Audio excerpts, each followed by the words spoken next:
The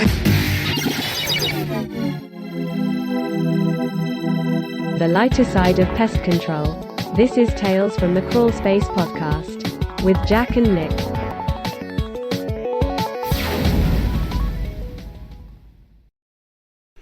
Hey, welcome to Tales from the Crawl Space podcast. I'm Jack, and everybody's favorite no-assed victim of federally funded titties over here is Nick.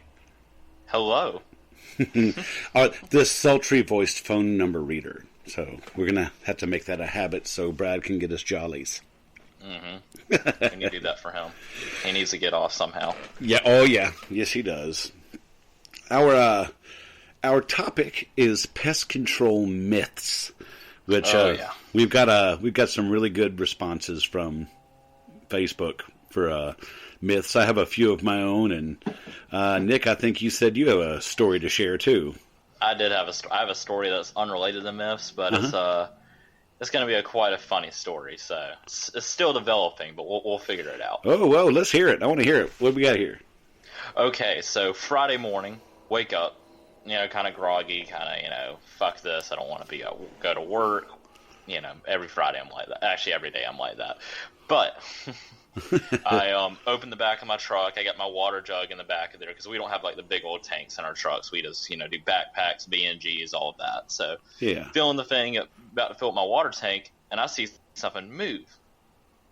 What? I'm like, that had to be a napkin or something. There's no fucking way. So I fill up my water tank. I put it back in my truck, and then suddenly I see little mouse, and it runs right back into the back of my truck. And I'm like, there's no fucking way this thing came to me, the harbinger of death. I bring death to your kind, sir. So I was like, well, I don't really have any time for it right now, so I'll get it taken care of. Got in the back of my truck, blah, blah, blah, headed on. Didn't even really think about it until I got home, and I kind of remembered about it. And I'm like, well, let me kind of check to see if maybe it's nested somewhere in the back of here. It's even been in the back of here. And I was looking for my truck, and I see where a contract block had fallen out of its container. Mm-hmm. And it obviously had been chewed on in there. So I'm like, well, I guess that's problem solved. I went ahead and set up a couple snaps in my truck, like, in the back of the truck, just in case I could catch something in there. I think he either ran out at some point or something like that, or he just ate that bait and it's killed him. So if I notice a nasty smell coming from my truck in the next few weeks, yummy. I think I'll know why. So if I do find his body, I'll let y'all know, and I'll post a picture of him up in the Pest Control Humor Depot. Oh yeah, we got to see those pictures, definitely. Yeah, because I was just like, really, dude, you can't. I guess it's probably why he came in the back of the truck, because he probably smelled the contract blocks back there and just was like, ooh, I can eat good. Yeah, it's brave. I mean, I've had bees and other things fly into the back of the truck. I'm like, dude, anywhere you land is going to be bad for you. Yeah, no, it's never good. Not a good thing for you. No, not at all. Well, yeah, I'm looking forward to updates on that. Yeah, I didn't feel like cleaning out my truck this weekend, but I'll because I just cleaned it out, so I'll kind of poke around there at some point soon and kind of look at it, see if I can find it. Find a little bloated dude curled up in a corner. Yeah, my tummy hurts.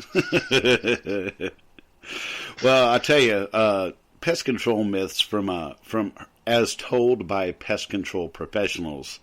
I had a feeling we'd get a good response for this, and we did. But and there's a couple that kind of mirror my own ideas and all things I run across. But I mean, you've had people that I put cinnamon out for the ants, and hell, last week I found a house that had voles, and the guy put out coffee grounds and hot sauce. Yeah, I saw you posted that. I was like, maybe like they get super caffeinated and they also get hot sauce in their eyes, or I don't really know. Yeah, I'm not sure because it wasn't working. That guy had spider webs across his lawn from the voles. Yeah. The snow we had up here had laid for so long and without melting. And the voles were just working between the ground and the snow all over the place, just eating the grass as they went. So, yeah. I've had more vole jobs over the past week and a half than I've had in a long, long time. But we don't usually deal with those too. I don't deal with those too often around here. Yeah, well, we don't treat moles.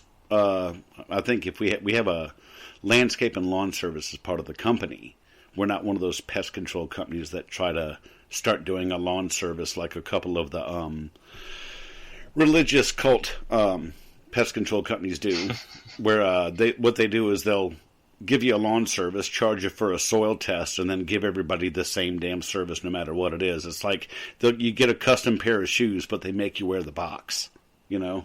Yeah. Well, see, we got Kenneth W., who goes, you can't kill spiders because they don't groom themselves. Oh, no, you can kill them. You're right, they don't necessarily groom themselves, but you can definitely kill them. I'm a big fan of, like, when we have the funnel spiders that grow in, like, the boxwoods and stuff in the spring and the summer. I'll go through and I will lightly mist all the webs as I'm walking around. In my experience, and talking to an entomologist friend of mine, spiders like that, the trapping spiders that take their webs down and rebuild them, what they do is they eat that web. And the protein goes right back to the spinnerets as opposed to being metabolized. So if you lightly miss the web, they'll ingest the pesticide. Because those little funnel weavers, as soon as you get anywhere near there, start jiggling around that web, they're back down to the center of the bush. So, so yeah. But Kenneth W., can't kill spiders because they don't groom themselves. That's a good one. That was a good first one when I first put the post up. Yeah. Robert A.A. He puts his, or Robert A., but has his middle name in there, so I'm not sure how to do that. This bait will cause the rats to leave your house in search of water. Yeah, I've even heard technicians say that one before. Yeah, I've heard that ever since, I was even told that when I first started doing general pests after I was doing termite for years. And, yeah, no, it's an anticoagulant. They don't go around getting thirsty. They bleed out from the inside. So, no, I mean, I can, maybe they might get thirsty. I don't know. But I also think it's a little nicer to say it that way. As opposed to, yeah, your mouse is going to bleed from the eyes and the ears and the asshole and the penis. Yeah, that's usually what I like to tell people. They bleed from the asshole. Blood shoots out of every orifice of them. Oh, yeah. It's like a little blood lawn sprinkler. It just comes out everywhere. Yeah. Let's see. This can of Raid, Kendrick W. says, this can of Raid works better. You're just spraying water. Do you see how quick that roach died? Well, look. If you want to go through and undo everything I've done with a little aerosol can of junk that you got at Home Depot, you go right ahead and you'll be calling me back after you've run the roaches into the walls and they've doubled in number and start coming back out when the stuff you put down wears off. Yeah, and with that Raid, I mean, you're just suffocating them. That's all you're doing. Yeah, it's just, and you're stinking up the house. And I mean, I like stinking up the house. I'll tell you, orthene was fantastic for roaches, but orthene smelt like ass on fire, wrapped in wet cardboard and covered in shit. Yeah. That stuff is nasty, but it works. Works fantastic, and it stinks up a house. If someone doesn't think you did something, go in there with orthene aerosol and spray just a little bit, walking through the house and fiddle around somewhere for a minute, come back out, they think you really did a good number on them. Yeah, be like, oh man, he really did spray well. Someone, James W., says, my quartz-activated wasabi keeps the ants out of this room. I think enough wasabi will keep anybody out of anything.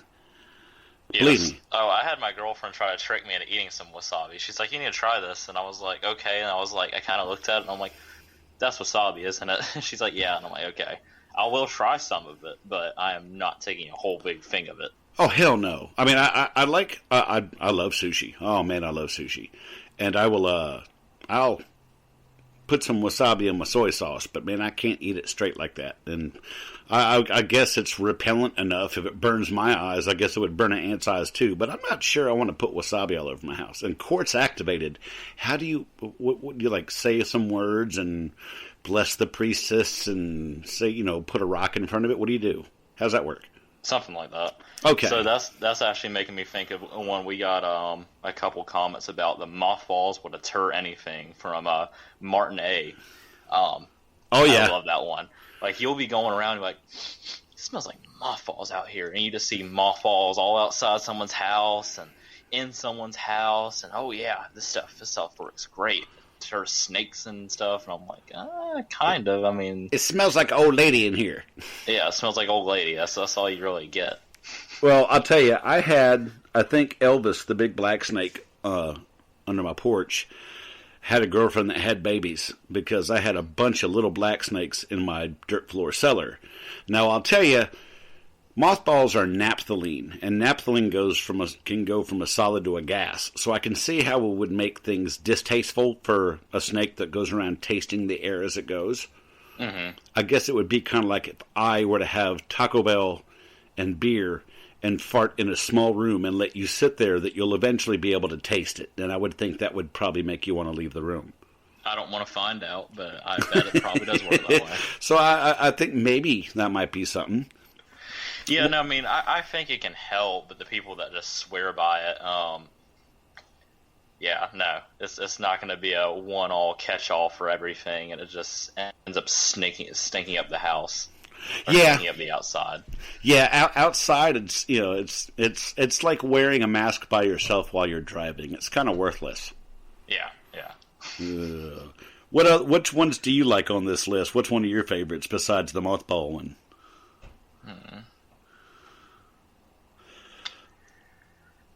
I've got David Q says, my favorite, roach-infested buildings with filthy tenants. I'm bringing or feeding the roaches. No, they were already here. I've had people say you put roach eggs in there. Oh my God. Yeah. Yeah, I carry a Ziploc bag of them in my car, in my work truck, just for that occasion. Mm-hmm. I actually had a maintenance guy ask me that one time. He's like, so do y'all plant roach eggs in there? And I'm like, I don't. No. I heard a guy from a competing company, that someone who listened to this podcast, now he's the one who told me the story. This guy would go around with a fake snake in a glue, or a dead snake in a glue board.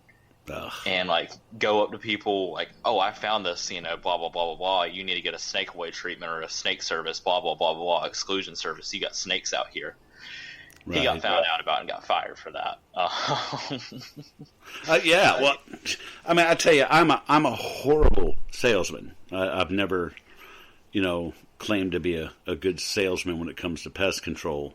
But I remember one of the religious cult companies that told their sales kids, which were the ones that were going around knocking on doors for their cult reasons, that you tell them, you walk up to the door and go, hey, I'm from blah, blah, blah pest control company, and your neighbors have been having pest problems, whether they have or not, and are you seeing more inside or outside? And they try to catch people going, well, inside, because they don't give them an option to say no, really. Then that's their foot in the door. It's kind of shady, if you ask me. I have a hard time selling stuff to people who either don't need it or can't afford it. Yeah, no, I don't ever believe that, and that's part of the reason I left the retail industry, and a major reason I left GameStop, because, oh my God, that's all that was selling to people who didn't need it or couldn't afford it, because I worked on Two Notch Road in Columbia, where it was poor shit city out there. Right. I mean, you got people who could not afford stuff at all, and it's like, oh yeah, you need to be selling them more and more and more of this, and I'm like, they don't need this shit. They don't need this crap. Right. They don't need it. That's fine. Well, I tell you, I mean, you can pay $75 for a game, stand outside of the store for 5 minutes, and take it back in, and you'll give them $14 for it. Not exactly true, but yeah. It's the people that would be, get mad that you didn't get money back, and it's like, you bought the game new. It says in the receipt you can't get a return for it. Don't be an idiot and just buy it brand new. Like, especially like, let's say Assassin's Creed. Mm-hmm. Never buy an Assassin's Creed game as soon as it comes out, because in Christmas time it's gonna be $30. Yeah, it's gonna go right down to $30. Don't buy it then. Just don't wait on it. It's fine. As opposed to the stock which went through the roof here a couple weeks ago, a month ago. I'm so fucking pissed I never bought stock in that company. I kick myself every day. Well, you